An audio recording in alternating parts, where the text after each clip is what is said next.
Chères sœurs et chers frères, je pense que dans ce temps de Pâques, il y a une grande grâce à demander. Elle s'appelle la grâce de l'accomplissement. Pour moi, elle s'appelle la grâce de l'accomplissement. Alors qu'est-ce que c'est? Kesako. La grâce de l'accomplissement, oui. Et je pense qu'il faut la demander. Enfin, je vais dire plutôt, je vous invite à la demander, je la demande pour moi.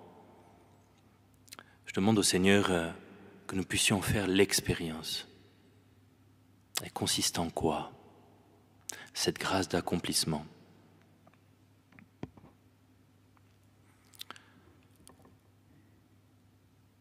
Je vais d'abord vous faire une comparaison pour vous expliquer cette grâce.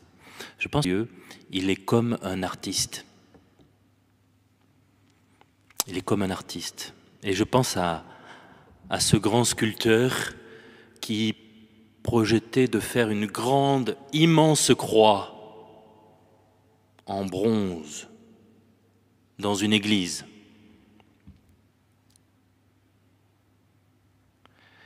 Et alors, il a eu la vision de cette croix. Il en a fait les croquis.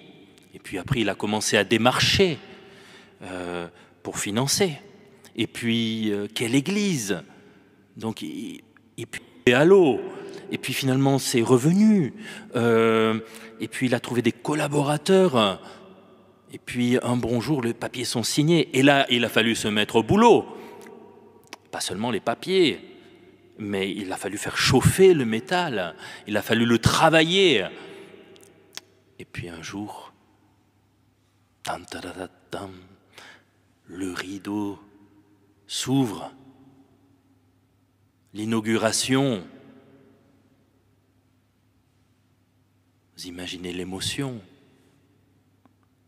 de l'artiste, l'émotion de tous ceux qui ont collaboré à cette œuvre.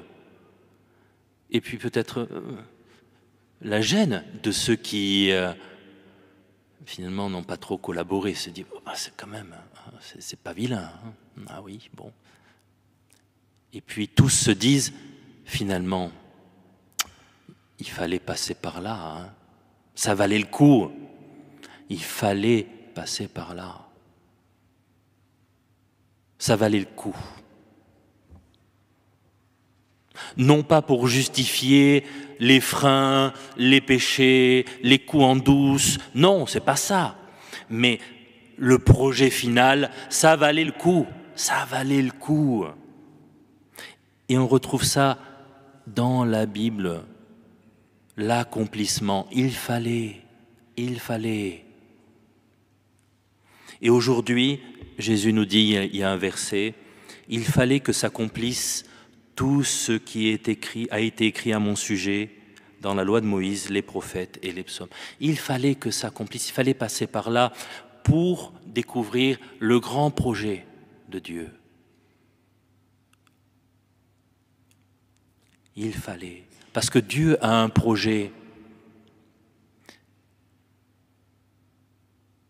Dieu a un projet et ça donne du sens, une direction à l'histoire. Un projet guidant, surtout dans notre Occident déchristianisé, mais pourtant, si il a un projet pour nos pays aussi. Dieu est là. Il n'est pas ressuscité théoriquement dans certains pays où il y a un peu plus de chrétiens maintenant. Non. Il est aussi dans nos pays. Il est là et il a un projet. Sinon, il faut arrêter de prier le Notre Père. Quand on dit que ta volonté soit faite sur la terre comme au ciel, il y a un petit projet derrière, hein, non? Non? Ton projet se réalise parce que tu en as un. Oui. Et le fait que le Seigneur ait un projet, ça nous évite de voir nos vies comme une succession d'événements sans but, des fragmentations, des coupures. Ah bon, j'ai eu tel et tel compagnon, plusieurs compagnes, tel et tel métier. Bon, Ah oui, je suis passé de l'enfance, l'adolescence, l'adulte, la mort, et puis voilà. Mais non, il y a une croissance, il y a un sens.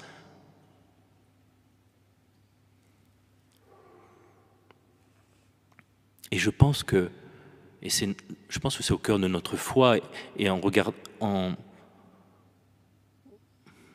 contemplant notre Seigneur ressuscité, il est clair que aucune vie n'est trop loin de ce sens-là, de ce projet de Dieu.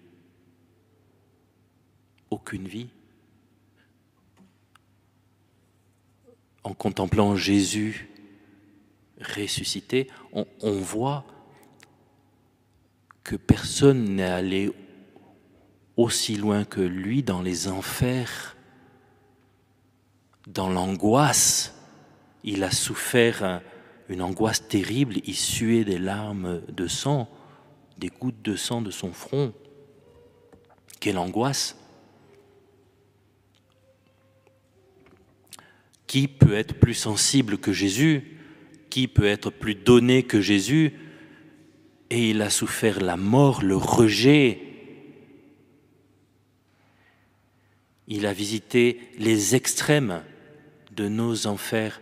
Personne n'est allé plus loin que lui dans l'abîme et l'abaissement. Eh bien, la puissance de la résurrection l'a ramené à la vie.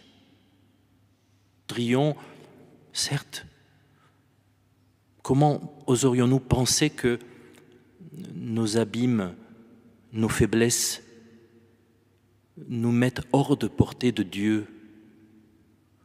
Comment penserions-nous c'est pas possible. Même nos plus grandes épreuves ne nous mettent pas hors de portée de Dieu. Certes, il y a des épreuves terribles, et j'en suis témoin, vous nous racontez. Dieu nous rejoint sur ce sentier-là, et c'est la bonne nouvelle pour nous. Un jour, nous regarderons nos histoires, et comme Jésus nous dirons, il fallait que je passe par là. Non pas pour justifier l'épreuve, les tortionnaires, les maladies, c'est pas pour justifier ça, c'est que nous aurons compris le sens. Le sens nous aura été révélé et tout sera transfiguré. Tout sera transfiguré parce que l'œuvre d'art sera là, c'est-à-dire nous, vous, nous ensemble. Tout sera transfiguré, rien ne sera perdu. Et ce sens-là, il nous sera révélé. C'est pas moi, prêtre, qui vais te dire « Ah oui, tu as souffert ça parce que tu dois être purifié de ça et que tu l'as bien cherché. » Non. Non, le vrai sens, et c'est la grâce de Pâques, c'est la grâce de l'accomplissement. Ce vrai sens, il nous est révélé. Et rien n'est perdu de notre histoire, rien n'est fragmenté, et tout sera transfiguré. Lorsque nous témoignons de notre foi, nous parlons d'accomplissement. Oui, j'ai vécu ça, et maintenant j'en suis là, et je comprends le sens de ma vie. Et un jour, nous témoignerons encore plus profondément. Nous aurons traversé d'autres pays, d'autres épreuves, d'autres lacs. Et nous pourrons dire, il fallait que je passe par là. Et nous serons en paix, nous serons dans la joie, et nous serons remplis de gratitude parce que la vie est belle, parce que la vie est belle et merveilleuse. C'est cela, la grâce de l'accomplissement, l'unité, la transfiguration dans notre vie. Je demande au Seigneur vraiment que nous puissions expérimenter cette grâce d'accomplissement. Que nos vies soient unifiées, que nous soyons dans l'action de grâce, que nous comprenions le sens de chacune de nos vies. Père, viens révéler le mystère de nos vies. Donne-nous vraiment des consolations, des grâces d'accomplissement. Viens rejoindre tous ceux qui sont dans l'épreuve en ce moment, qui se sentent égarés. Redonne-leur cette confiance pascale que tu les rejoins et que bientôt tout sera accompli. Toi le vivant pour les siècles des siècles. Amen.